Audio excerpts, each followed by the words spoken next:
Isang gabi, nag-overtime ako. Kinabukasan kasi ay magli-leave ako. Kailangan ko tapusin lahat ng deliverables ko. Ako na lang at yung supervisor ko ang naiwan sa opisina.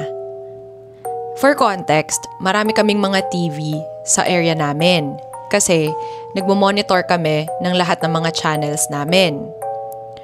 So, bilang protocol, bago kami umalis ng office, kung sino man ang naiwan, kailangan patayin lahat ng TV monitor. Pagkatapos namin magtrabaho ng supervisor ko, napagdesisyonan namin na umuwi na. So, isa-isa naming pinatay.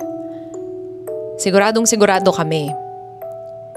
Nagyaya ang supervisor ko na mag-CR muna bago umuwi.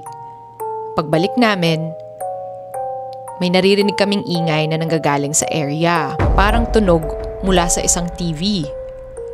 Kaya agad-agad bumalik kami. Napansin namin nakabukas ulit yung isa sa mga TV.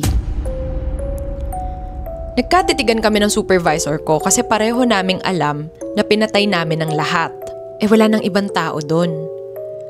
Kaya agad-agad, pinatay na lang namin at tahimik na lang kaming umalis.